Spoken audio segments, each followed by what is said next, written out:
എല്ലാ പ്രിയപ്പെട്ടവർക്കും റോബീസ് വ്ലോഗിന്റെ പുതിയൊരു വീഡിയോയിലേക്ക് സ്വാഗതം. അപ്പോൾ സുഹൃത്തുക്കളെ, നമ്മളെല്ലാവരും 2022 വരവേൽക്കാനായിട്ട് നിൽക്കുകയാണ്. അപ്പോൾ എന്റെ എല്ലാ പ്രിയപ്പെട്ട പ്രേക്ഷകർക്കും ഹാപ്പി ന്യൂ ഇയർ, ഹൃദയം നിറഞ്ഞ ആശംസകൾ റോബീസ് വ്ലോഗിന്റെ വക. അപ്പോൾ നമ്മൾ 2022 വരവേൽക്കുന്നത് ചെറിയൊരു പരിപാടിയിലൊന്നുമല്ല, വലിയ ആഘോഷമായിട്ട് തന്നെയാണ്. അതായത് ദുബായ് ഫ്രെയിമും ബുർജ് ഖലീഫയും ഒരേ രീതിയിൽ കിട്ടുന്ന രീതിയിൽ ആണ് നമ്മൾ ഈ വീഡിയോ എടുക്കുന്നത്. നമുക്ക് ഒരു ഫയർ വർക്ക്സോട് കൂടി 2022 വരവേൽക്കാം. എല്ലാവർക്കും സന്തോഷം നിറഞ്ഞ ഒരു വർഷമാകട്ടെ എന്ന് പ്രതീക്ഷിക്കുന്നു, ആശംസിക്കുന്നു. അപ്പോൾ ഈ വീഡിയോ നിങ്ങൾക്ക് എല്ലാവർക്കും ഇഷ്ടപ്പെട്ടു കഴിഞ്ഞാൽ ലൈക്ക്, ഷെയർ, കമന്റ് ഒന്നും മറക്കരുത്. അത് ആദ്യം പറയാൻ കാരണം പലരും അത് ചെയ്യുന്നില്ലാത്തതുകൊണ്ടാണ്. അപ്പോൾ നമുക്ക് വീഡിയോയിലേക്ക് പോയാലോ? Come on. Happy new year, happy new year.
Happy new year.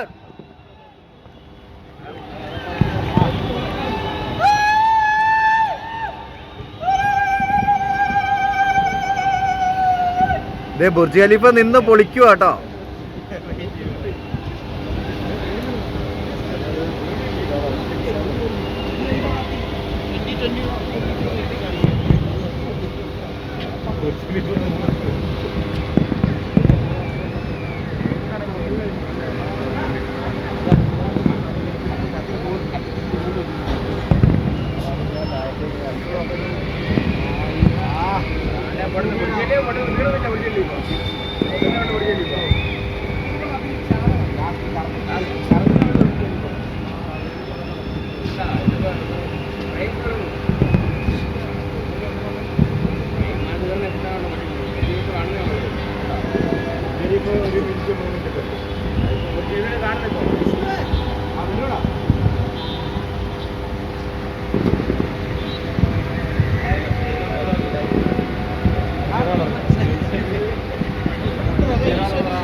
രണ്ടാമത്തെ നില എടുക്കുന്നത് അവിടുത്തെ